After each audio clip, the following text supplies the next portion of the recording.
నమస్తే అండి. ఈరోజైతే మనం చికెన్ కర్రీ చాలా సింపుల్గా చేసుకుందాం. టేస్టీగా కూడా ఉంటుందండి. ముందైతే కడాయి పెట్టుకున్నాను, నూనె వేసుకుందాం.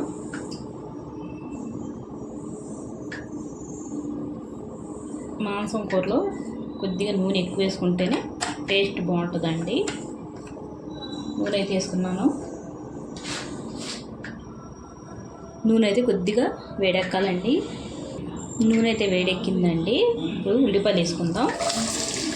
3 మీడియం సైజు ఉల్లిపాయలు అండి. మనకి గ్రేవీ ఎక్కువ కావాలి.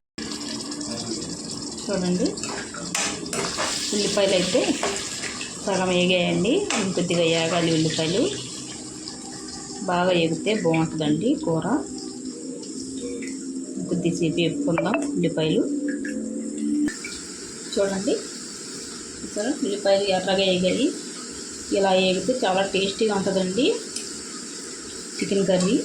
ఇప్పుడైతే మనం ఇందులోకి చికెన్ వేసుకుందాం. నేనైతే పసుపు, ఉప్పు, కారం కలిపేసి ఉంచుకున్నాను.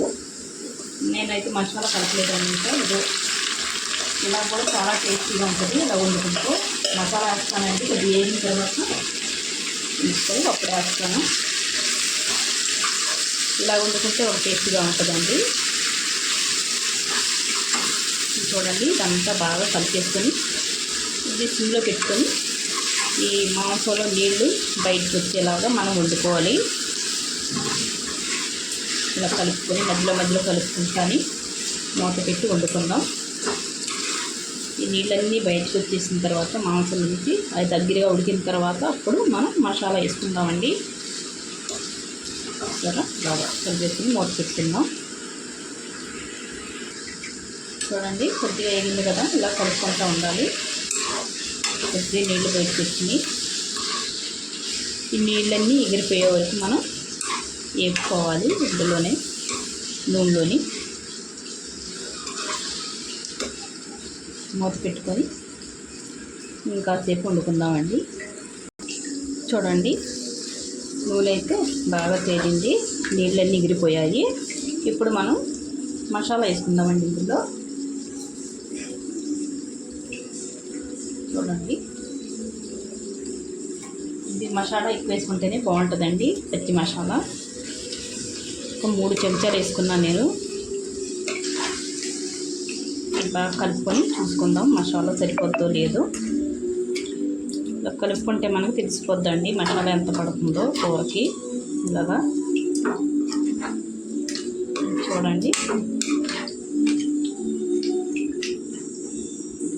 కొద్దిగా వేద్దామండి.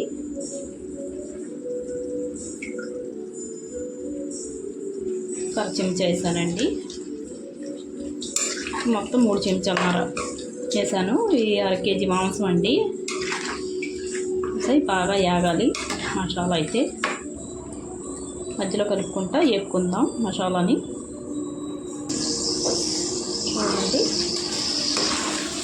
మధ్యలో కలుపుకోవాలండి. ఇలాగా కొద్దిగా యాగాలి మసాలా. ఇప్పుడైతే మనం ఒక 4 పచ్చిమిరపకాయలు వేసుకుందాం.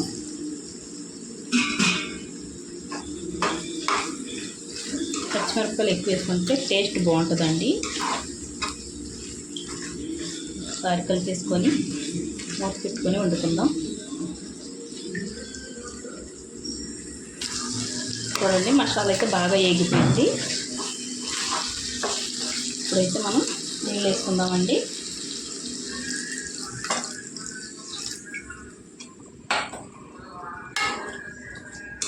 ఇవి బాగా కలిపేసుకొని కొద్దిగా నీళ్ళు పడతాయండి. ఒక బాగా మెత్తగా ఉడకాలి కదా. ఒక 1/2 గ్లాసు నీళ్ళు వేసుకుందాం. ఒక 1/2 గ్లాసు వేసుకున్నానండి. ఉప్పు చూసుకొని ఉప్పు సరిపోతే వేసుకుందాం. ఉప్పు అయితే కరెక్ట్గా సరిపోయిందండి. కొద్దిగా కరివేపాకు వేసుకుందామండి. కరివేపాకు వేసుకుంటే టేస్ట్ చాలా బాగుంటుంది. ఇప్పుడు మూత పెట్టుకొని వండుకుందాం. చూడండి, ఈ టైంలో మనం దించేసుకుంటే మనం కలుపుకోవడానికి గ్రేవీ కూడా బాగుంటుందండి. ఎక్కువ తినేవాళ్ళు గ్రేవీ ఇలా దించుకోవాలి. తక్కువ తినేవాళ్ళు ఇంకొద్దిగా వండుకోవాలండి. మనం ఇప్పుడు స్టవ్ కట్టేసుకుంటే గ్రేవీ చిక్కబడద్దండి. చూడండి ఇలాగా ఎంతో టేస్టీ అయినా సింపుల్గా గ్రేవీతో వండుకునే చికెన్ కర్రీ రెడీ అయిపోయిందండి. ఇంతేనండి వీడియో నచ్చితే లైక్, షేర్, సబ్స్క్రైబ్ చేసుకోండి.